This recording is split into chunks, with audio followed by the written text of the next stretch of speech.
Hi everyone. My name is Tina Marinaki. I have an architectural background and I'm working also as an architect. In 2022, intelligence became widely accessible through tools at the time like the OpenAI's image generator DALL-E. And like many people who were very curious about this new technology, I began experimenting with it in early 2023. So by February 2023, I launched Athens Surreal on Instagram. So Athens Surreal then constituted a digital portfolio that was showcasing my AI-generated images of Athens.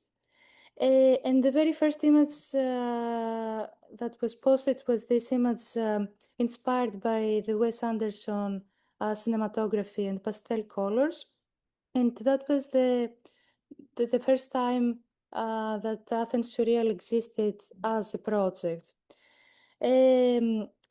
Publishing the images on Instagram became a crucial part of the project because it positioned the work outside any formal architectural or urban planning discourse, and it opened it to a much broader public.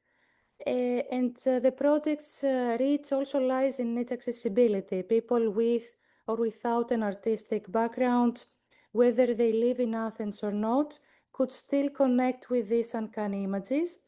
And each viewer could approach them at their own level, interpret them freely through their own emotions, memories, or curiosities, and take from them whatever resonated. So, in the days of computer infancy, in 1966, Cedric Price, known as a radical architect, posed the question in his lecture. Technology is the answer, but what was the question? So Price's purpose with the question was to provoke the audience to think about what the development of technology at the time would mean into architecture. So what happens when technology becomes so powerful that it can generate images, narratives, and identities in seconds? What questions are we actually asking when we are using AI? And how can AI become a conceptual tool rather than just a shortcut? And the rise of generative AI has introduced an entirely new level, a new layer of representation, one that constructs images, narratives, and identities completely independent of the built form or the realities. And with Athens Surreal, I became interested in how AI can be used not only to depict architecture or architectural space, but to generate alternative visions and to test ideas. And so the very big topic also at the time was about AI and creativity. Much like photography in the 19th century, artificial intelligence is now reshaping artistic and architectural expression. And much like the way photography didn't kill painting, but it only pushed boundaries beyond realism, right now artificial intelligence is leading to some of the new boundaries. Another topic that was very interesting is where the ideas come from. And it's important to note that the AI tools draw from databases, patterns, and aesthetics to create new interpretations in the same principle and process that human artists built upon past works. And creation is never a sudden event, but a slow process, one that demands a long and intense engagement with what has been in order to create from it. And of course, all art is a product of of that which came before it, and creativity never comes from nothing. So all artists, whether human, robot, or algorithm, built upon the works of others. And in the history of art, there are plenty of artists that have been working with generative art and computers. And for example, Vera Molnar became one of the first artists to incorporate computers in her practice, and already from 1960 used the computer to test endless variation of a single concept, actively reviewing the outputs and manually curating the final aesthetic results. In 1973, the British-born artist Harold Cohen created a computer program that could paint and draw. And one could say that that was the earliest artificial intelligence program for art making. Of course, there are a few differences between the Aaron and today's AI tools, and I think that's also very interesting to think about. Because in Aaron, the artist meticulously hand-coded Aaron with explicit symbolic rules about art and the physical world, including principles of composition, spatial relationships, and how to draw specific objects. So the program followed these instructions to make autonomous decisions about line placement and form. And Aaron was trained on existing images. But everything it knew was directly taught to it through code, and as a result, its output was a direct manifestation of the artist's specific knowledge and rules. And similarly, Cohen maintained full transparency and authorship on the output, as he could trace back any generated line back to the specific rule that produced it. And Aaron shows us that the idea of machines participating in creative process is not really new. But of course, what changes this question of authorship, the database, scale, speed, and accessibility. So then the question is, what are we really asking the machine to understand, and how we are trying to teach the machine in a way. And to create an AI image, one has to have an initial idea or concept before creating an image. And this idea then must be translated into a machine-readable form, and the final image is the result of a constructed text description that should include a number of parameters that, like the ones listed on the screen, or even a few elements from this list, like this: what's the subjects, what is the film type, what's the location, always. So the final output is a completely constructed image, shaped by the human intention always. And the human is not really replaced, but the human is responsible to guide, curate, iterate, and interpret. So text-to-image models begin with language, and this makes these prompts a new powerful design language. And this language is a translation layer between imagination and computation. This happens with the prompt. So the prompt is a sentence, 400 characters or less, that can describe the image that one wants. And this new design literacy is also the ability to think visually through language, um, because to create an image, one should have already thought of the result and should have translated into some notions that the AI machines are familiar with.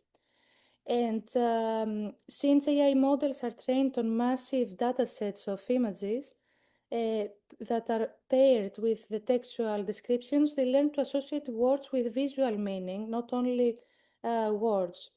And that means that when we write a prompt, the model doesn't simply match the keywords, but it can also interpret the context, the relationship between terms, and the visual logic implied by them. So, for example, what action photography means is about shutter speed, framing lengths. What art deco can mean is illustration style, the clothing of the scene, or other details. And of course, one should direct the prompt in a way, and even the order of the words is very important for the result that one is trying to achieve. So of course, this is a try and error process, and one should go back and forth a lot of times in order to achieve an image that satisfies the concept.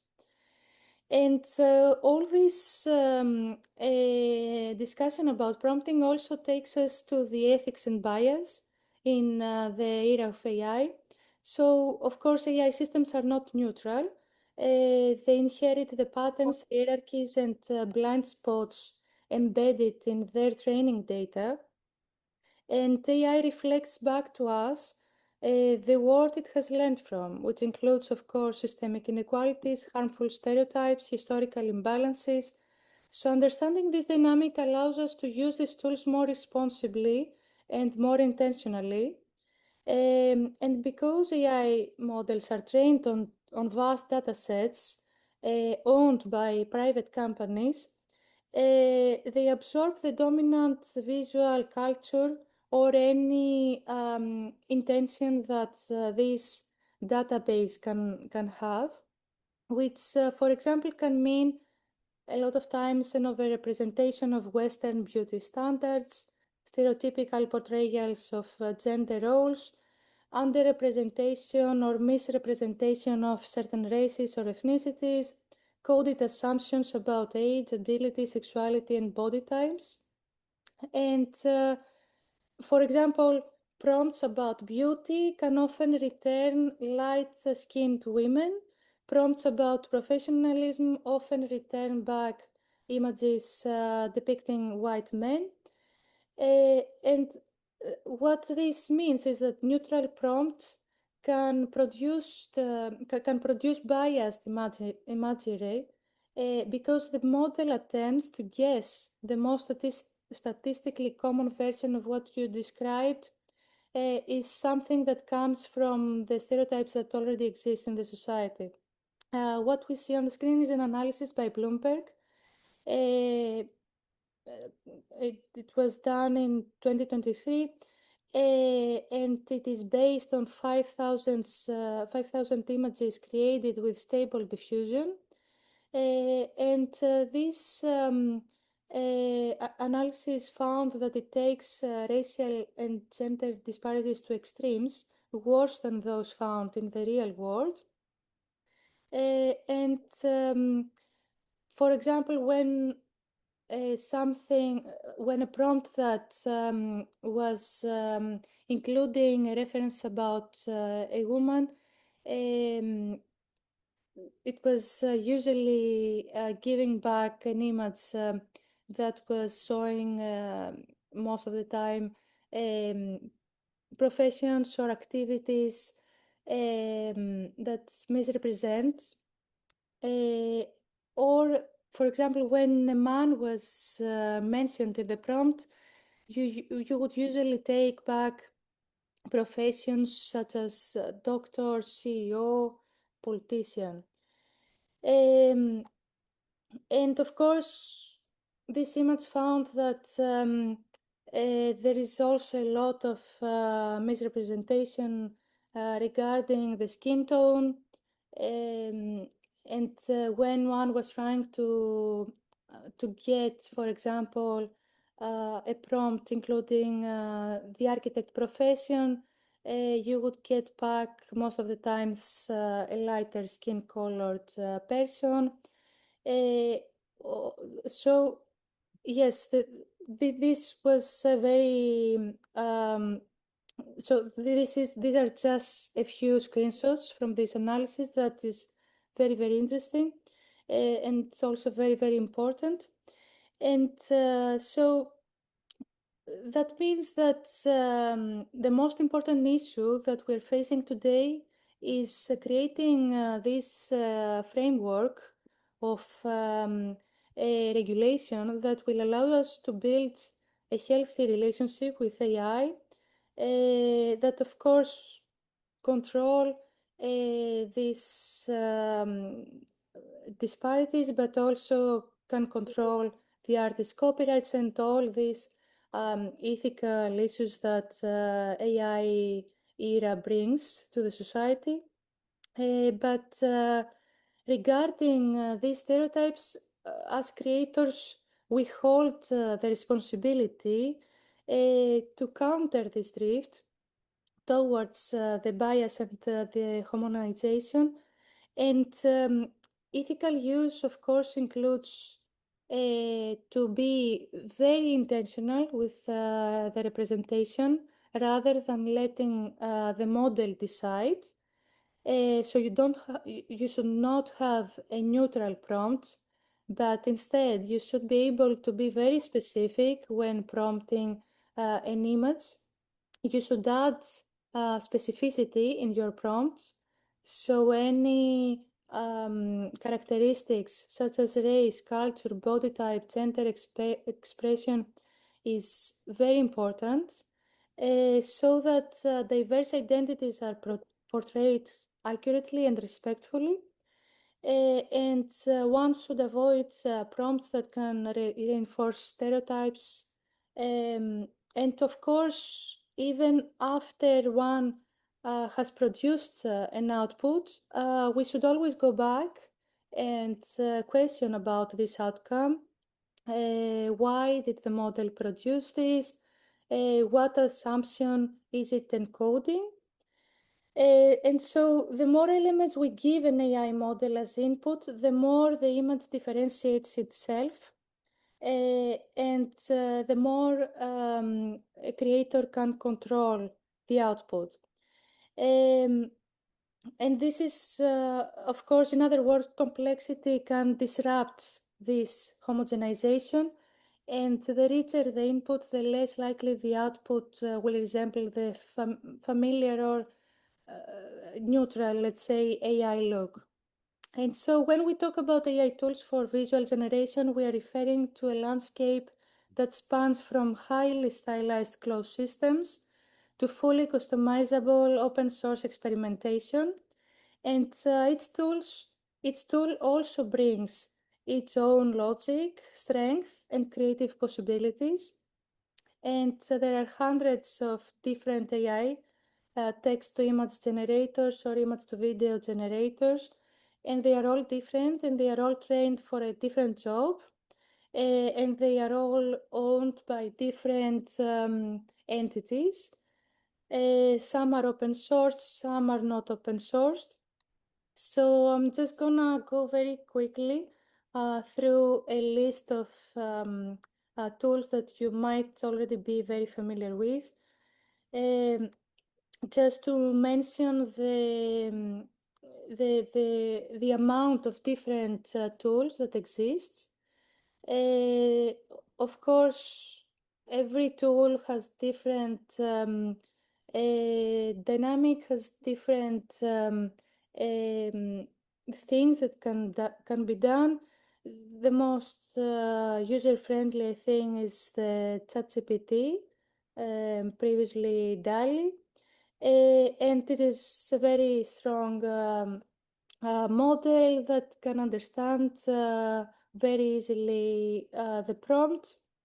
But of course, it has also some its aim is not so much about creativity. Midjourney can be more artistic, can provide more possibilities in terms of visuals and atmosphere. And of course, on the open source side, Stable Diffusion and its companion interface Comfy UI expands the control of the model. And with a node-based workflow, this tool can allow the user to design custom pipelines, control every stage of the generative process, and it is, of course, extremely powerful when the control is back to the user. So I'm just gonna go very quickly also through the image to video generation tools, and one can already see that Sora, for example, is already gone. And this also shows how these tools always evolve, always change. And since 2023 that I started using all these tools, they all have changed a lot. So it's also very difficult to choose the tool that you are going to work with. It has to do with the output that you are trying to achieve. But it also takes a lot of testing, a lot of experimenting, um, and a lot of time to try to find what is the most compatible tool with your own creative process and workflow. And so that means that AI is always a tool, is not the author. And a crucial challenge for all creators using this new powerful design language is how to resist an aesthetic convergence and guide this tool towards your style and your aesthetics. And in order to be able to design your prompts, you have first to set your vocabulary and your concept. So, given that the culture is a product of lived human experiences, AI machines cannot truly capture the essence of a culture. And this is where human intervention can become vital. AI may generate images, but the imagination behind them is is distinctly human. And the result, although generated by a machine with a defined random algorithm, is still driven by human imagination. And that was a test we did when I was assigned by the French Institute in Greece to create some images that could merge a few cultural elements from France into the Greek landscape and the opposite. And this is when Eiffel Tower is emerging through the Athenian landscape.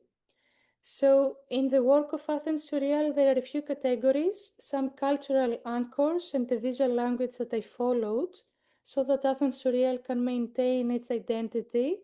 Uh, and of course, I chose Athens because it was a city that I knew already. I was born and raised in Athens, so I was able to first set this vocabulary and these anchors, but at the same time be critical to the output so that one can correct the machine if something is not correctly depicted. And this knowledge could also inform the images further. So the monument is always a recurrent element in the work of Athens Surreal. The Parthenon and the monument becomes a mutable symbol rather than a fixed historical object. It becomes a Rubik cube or a Lego toy from our childhood. It wears scarves, it becomes a canvas or a background for surreal transformations and scenes inside the city. And by distancing the monument from its canonical form, these works can also question how heritage is perceived, preserved, and mythologized.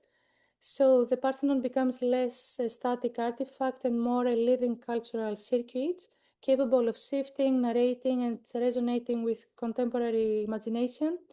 And these images also explore how symbols change when freed from realism. So it can be taken away from its standard context and it can be more playful.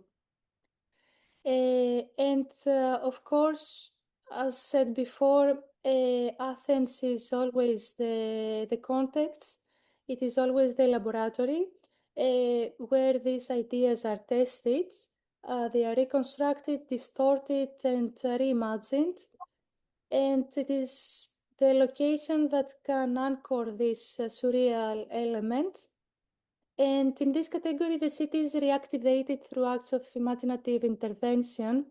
The city is flooded with thousands of balloons earlier. Um, uh, it is a city that hosts not only humans but also the animal presence and interspecies cohabitation. Um Sometimes it shows a more romantic side, the cinematic feeling. It restores play to the urban realm and weird heterotopias. And these images show that the city is not defined solely by ruins, monuments, or concrete grids, but also by imaginative futures where humans, animals, ecosystems, and technologies can interact. And another theme that I have worked on is the theme of the urban summer, that imagines a city where the famous slogan, "Beneath the pavement, the beach," becomes a surreal reality. And in these images, Athens transforms into a sun-soaked playground. People sunbathe on the street, on rooftops, and giant sun umbrellas, slides, and pools take over the city. And these images invite the viewers to pause, to smile, to experience Athens through a lighter and more humorous lens. And beneath the playful surface, many images also carry an underlying critique on the identity of the public space, the absence of water in the city, and the lost rivers that are buried beneath the major avenues in Athens.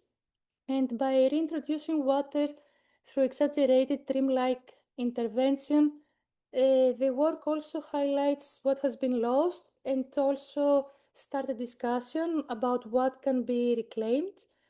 And the aim is always to construct a surreal urban landscape where pleasure and critique coexist. And these images, of course, are not answers or provocations, but I was happy to see that they sometimes function as an invitation to begin a conversation about the city we inhabit, and the city we might imagine for the future. And at the same time, with these works, I was trying also to engage with some urgent environmental realities, the rising heat and the climate pressures that shape the lived experience of Athens today. Um, so Greece faced one of the longest heat wave on record in 2023, and since then, every summer it faces extreme climate events. So in these works, eggs fry on the streets, buildings melt, public spaces are starting to also melt and can be filled up with fans. So there is a fans demonstration. Some AC machines are trying to escape the reality. And so here the heat wave and the heat became the narrative device to come up with this concept. And the Surreal Summer Series also exposed the city's growing vulnerability in the face of this climate change, especially through the recurring image of forest fires that happen almost every year in Greece. And this was a series about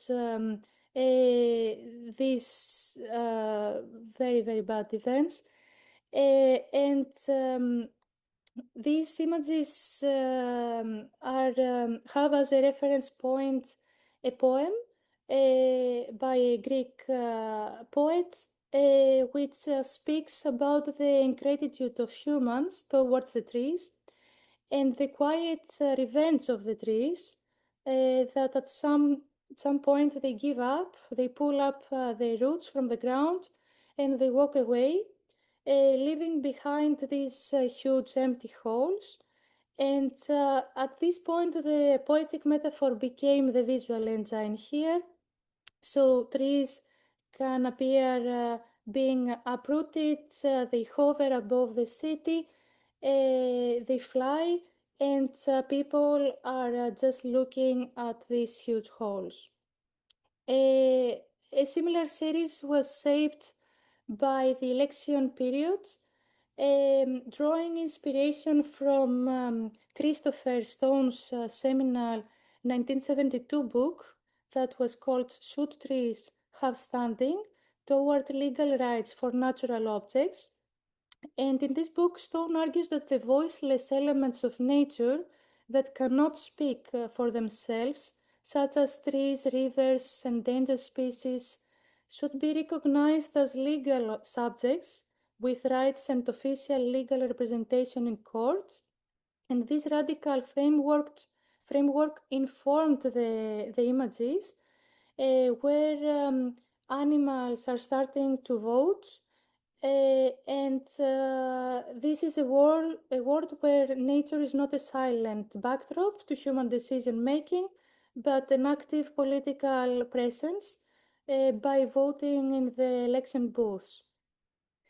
And I'm gonna go to a completely different topic very quickly and to summarize the presentation.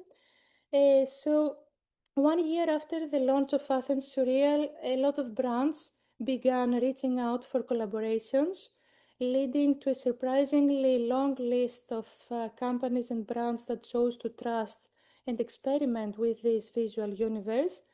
And although commercial work was not the original intention of these projects, uh, these collaborations introduced a new and very stimulating dimension to the creative process. Uh, Around the question, how can a brand be given an entirely new surreal identity?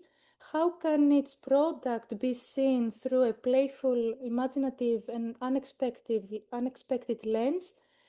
And since today brands are increasingly invested in this storytelling, how can AI become a powerful tool for building those narratives? Um, and this attempt was an attempt to show how can images can function not as just visuals, but as narrative devices, offering the atmosphere, the mood, and the conceptual depth that the campaign could use. Converse Greece was one of the first major campaigns that they worked on. The product had to be part of this surreal world because the whole concept was that Converse Greece was opening a new online store in Greece. And so the brand was trying to familiarize its product with the Athenian or Greek environment. So this campaign marked the launch of the first official Converse shop, and it was in March 2024. That means that AI tools at the time were far, far less advanced than they are today. And this project was one of the most challenging projects I had to deal with. In the early stages, it felt almost impossible to merge the surreal environments I typically crafted with the physicality of the shoe and the need of showcasing correctly the shoe. So after countless trials, tool combinations, and a lot of failed attempts, the visual direction finally took shape, and I created a few of these. These are two of a collection of images for that campaign, where giant Converse all-stars invade the Athenian landscape, the Greek islands, and then later Cyprus. So the chosen aesthetic leaned towards a more nostalgic retro, blending playfulness with urban familiarity. Then another collaboration was with the Onassis Foundation, and it was celebrating the anniversary of Kavafis, the poet Kavafis' birth and death. So these images were trying to imagine how Kavafis' personal objects and poems that at the time started to be showcased in the newly opened museum in Athens, were inhabiting the exterior landscape. And so the concept involves placing archival items, the glasses, the pipe, the desk, a mirror, portraits of Cavafy, into this, within this atmospheric surreal Athenian setting. And of course, the visual language drew from a mood board that was blending Alexandria and Athens, poetry, memory, and some urban mysticism. Then on a more playful side, for the word pasta day, the goal was to create a very playful and uncanny city takeover by spaghetti, and spaghetti was becoming an architectural and urban element. So the resulting images showed giant spaghetti strands draped over balconies, spilling from buildings, and the monumental colander acting as a a new surreal urban landmark. Then we had also a collaboration with Hendrix Jean, and this campaign was trying to visualize the iconic elements of Cucumber by Hendrix Jean, and embedding it into this Athens summer landscape by visualizing these giant cucumber slices floating across surreal Athenian fountains, rivers, and pools. And then there are a few collaborations that are very, very interesting to me because they are the most unexpected ones, like this campaign for a leaf blower and a chainsaw, where the challenge is, of course, how to elevate everyday utilitarian objects into a more surreal scene in Athens. And AI tools allow these products to become protagonists in some visually imaginative narratives rather than just being simple tools.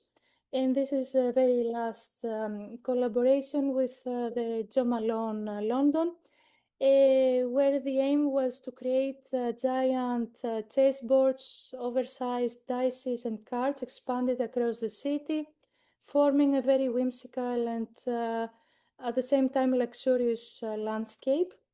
So AI in this all these case studies accelerated the concept development, and they also allowed ideas to be explored visually, and also, of course, introduced a sense of joyful fantasy.